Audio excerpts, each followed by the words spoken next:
विधान बदल देंगे, समस्या आएगी और मंगल विधान बन जाएगा, आप नाच पड़ोगे और ऐसा लगेगा कि समस्या आनी ही चाहिए थी, अगर ये ना थी तो ऐसा मंगल विधान ना मिलता। तो प्रभु की नित्य अहेतु की कृपा में विश्वास रखो। जगत के किसी भी प्राणी पदार्थ से कोई भी सहयोग की आशा मत रखो। ये एक एक शब्द बहुत परमार्थ के लिए बल प्रदान करने वाले हैं। किसी की आशा मत रखो।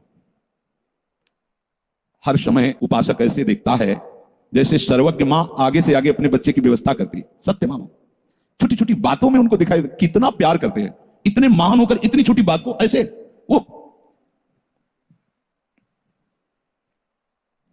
जगत के किसी भी प्राणी पदार्थ से आशा मत रखो।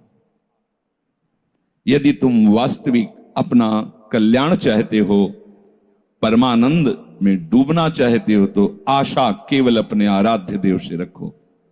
हम कहते हैं विषय त्यागी नहीं हो पा रहे तो विषय की भी आशा अपने आराध्य देव से रखो।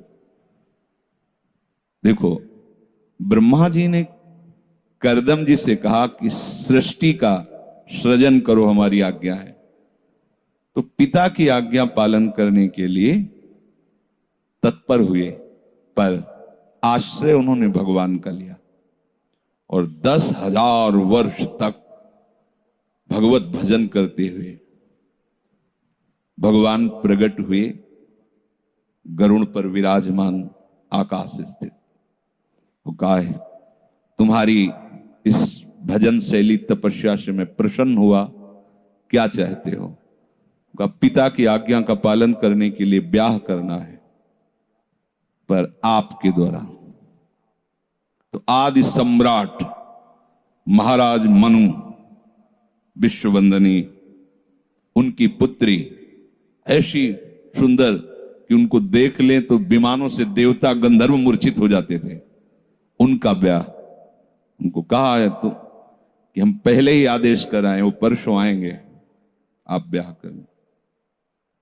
क्या वैभव उनका, कितने खंड का विमान, कैसा ऐश्वर्य, कैसा।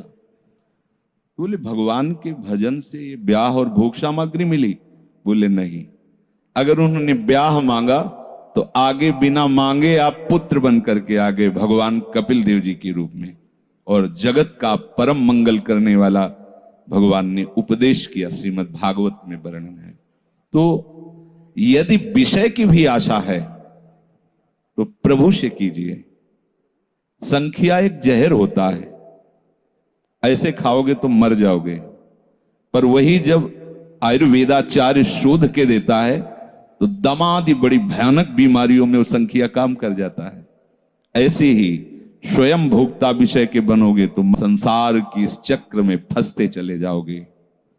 और यदि भगवत प्रसाद रूप स्वीकार करोगे तो भगवत प्राप्ति भी होगी और प्रसाद का भी स्वाद होगा, सब भगवत प्रसाद। आशा करो तो एक केवल प्रभु से ही करो, चाहे विषय की ही सही। भगवान ने चारों को उदार कहा है। आर्त संकट निवृत्ति के लिए भगवत भजन करना, अर्थार्थी ईश्वर प्राप्ति के लिए भजन करना। भगवान ईश्वर के स्वामी, तुम्हें और किसी से चाह करने की जरूरत क्या है? जिज्ञासु, ये क्या है संसार, क्या है भगवान, क्या है ये रहस्य, वो तुम्हारी जिज्ञासा पूर्ण शांत कर देंगे जगत गुरु। और ज्ञानी वो तो भगवान तो विषय देंगे, लेकिन साथ में उसमें कृपा मिला के देंगे, तो विषय तुम्हें बांध नहीं पाएगा और उसका फल होगा भगवत प्राप्ति। कहीं भी देख लो, जहां भी भगवान से विषय मांगा गया है तो उसका परिणाम हुआ है भगवत प्राप्ति, कहीं भी कहीं भी। यहां कह रहे हैं किसी भी प्राणी पदार्थ से सहयोग की आशा मत रखो। आशा करो तो एक केवल अपने आराध्य देव से, जो भी आशा है, चाहे आशा से दास्यम वृषभानुजाया, अगर ऐसी महान आशा है तो जगत बंदनी आशा है कि मैं लाडली जी की सेवा में रहूं, चलो यहां तक पहुंच नहीं तो जो भी आशा है इनसे ही, और पूर्ण ना हो तो आनंदित हो जाना, क्योंकि जो आशा तुमने की थी वहां उसकी जांच की गई और देखा गया कि यह आशा तुम्हारा पतन कर देगी, इसलिए करुणामयी सरकार ने वो आशा तुम्हारी पूर्ण नहीं की। ये मत सोचना कि उन्होंने हमारी बात सुनी नहीं, सुनी गई और उसकी जांच हुई कि अगर ये आशा इसकी पूर्ण हुई तो दुख में फंस जाएगा, मुझे भूल जाएगा, तो मांगने पर भी वो नहीं देंगे, ये ध्यान रखना। तुम्हें प्रभु ने अपनी सेवा के लिए यहां भेजा है।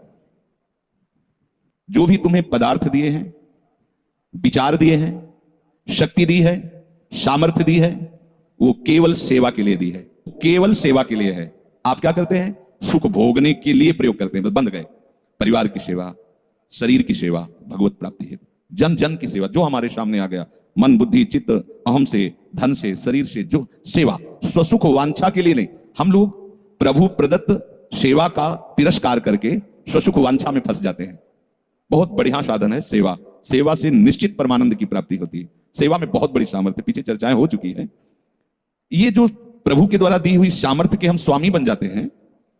भाई खेती हमारी, रुपया हमारा, पत्नी हमारी, बेटा हमारा, हम इसके स्वामी, तो परिणाम भी तुम्हें इसका भोगना पड़ेगा। और नाथ सकल संपदा तुम्हारी, मैं सेवक समेत सुतनारी, तो प्रभु मिलेंगे। यह है मार्ग प्रभु का। रहना वही है, पाना भी वही है, करना भी वही है, पर परिणाम अलग अलग हो जाएगा। एक का परिणाम जो अहम से वो दुर्गति हो जाएगा, एक का परिणाम जो प्रभु के लिए वो सदगति को प्राप्त, वही करना है। बड़ा आश्चर्य है, केवल समझ जाओ। यह न करके यदि तुम अपने को किसी कार्य का कर्ता और किसी वस्तु का स्वामी और किसी प्राणियों को अपना मानकर सुख भोग करने लगोगे तो ये बहुत बड़ी भूल है। इस भूल का, इस अपराध का, इस पाप का दंड होगा। अब तुम भगवद आश्रित हो, तुम्हारे अंदर अच्छे विचार, अच्छे कर्म करने की प्रेरणा और भजन, ये केवल भगवान करा रहे हैं, ऐसा समझो। अच्छे विचार या अच्छी क्रिया में अपने को भूल कर भी कर्ता मत मानना, तो बुरी क्रिया कभी होगी ही नहीं। बात पकड़ो। यदि अच्छी क्रियाओं के कर्ता बनोगे तो बुरी क्रियाओं से बच नहीं सकते। अगर अच्छी क्रियाओं को देख रहे हो कि प्रभु करा रहे, तो बुरी क्रियाओं का संकल्प ही नहीं उदय होगा। अहम गलित हो गया तो अहम में ही तो सारे विकार रहते हैं। हर समय आप तो पूर्ण काम हो, हमें इतना दुलार कर रहे हो बलिहारी प्रभु, वो बार बार मन उनके चरणों में लौटता रहता है। प्रभु का विधान सर्वज्ञता से पास हुआ है। वो खूब आगे की, पीछे की, मध्य की सब बात सोच करके उन्होंने आपके लिए विधान किया है। कैसी भी परिस्थिति हो, कभी ऊबना मत, घबराना मत, अधीर मत होना, और अपने भगवत विश्वास में कमी मत आने देना। नहीं, ये अगर ऐसा आ रहा है तो भी आप भगवत आश्रित नहीं हुए। नहीं, ऐसा आ ही नहीं सकता। बड़ा आनंद आता है, कष्ट में बड़ा आनंद आता है। पूरा का पूरा मन, इंद्रियां केवल प्रभु में होती है, क्योंकि कष्ट में कोई विषय की इच्छा तो होती नहीं किसी को भी। भारी पीड़ा है तो सब उसी में होती। जिसने अभ्यास किया है भगवत चिंतन का, आश्रय है प्रभु का, तो कष्ट में भाग के कहां जाएगा? उसी में तो एकदम तन्मय हो जाता है मन इंद्रिया। आज जो आप भागवती का अभ्यास करते हो तो आपको पूर्वाभ्यास परेशान करता है ना, विषय चिंतन। और जिसने पूर्व में खूब भजन किया है तो आज विषयों के बीच में भी हो तो उसका भजन कैसे रुक जाएगा? सोचो जरा। आज आप खूब भजन की चेष्टा कर रहे हो पर पूर्वाभ्यास आपको विघ्न पहुंचा रहा है ना। ऐसे ही यदि आपने भजन का अभ्यास किया तो वर्तमान में कैसी भी दुखद विषयमयी कैसी भी परिस्थिति हो, वो कैसे रुक जाएगा? जब असद अभ्यास सत अभ्यास के बीच में प्रकट हो रहा है तो सत अभ्यास असत की सत्ता कैसे रहने देगा? इसीलिए जो भजन परायण जन होते, भारी से भारी विषम परिस्थिति में भी हर समय भजन करना नहीं होता, भजन नृत्य करता है, वो निहाल हो जाता है। सुख किसे कहते तब आप जानेंगे, सुख का परिचय तब आप जानेंगे जब इतना भरोसा हो कि कैसी भी परिस्थिति हो उबना नहीं, घबराना नहीं, अधीर मत होना और विश्वास में कमी मत आने देना। कब तक भोगूं, कब तक? ऐसे लोग हैं उद्दंडता करते हैं, पाप करते हैं, उनको बुखार भी नहीं होता। भजन में लगे लोगों को देखो कितना कष्ट। ये क्या है प्रभु? कम से कम उनका शरीर स्वस्थ रखो तो आपका यश गा रहे भजन। उनका विधान सर्वज्ञता से भरा हुआ है। तुम अल्पज्ञ हो, तुम वर्तमान की बात सोच रहे हो। वो तीनों कालों को देखकर निर्णय करके परिस्थिति दिया, इसलिए मस्त रहो उनके भरोसे पर। कभी कई बार चर्चा की है प्रताप राय जी की, बचपन से भजन परायण थे।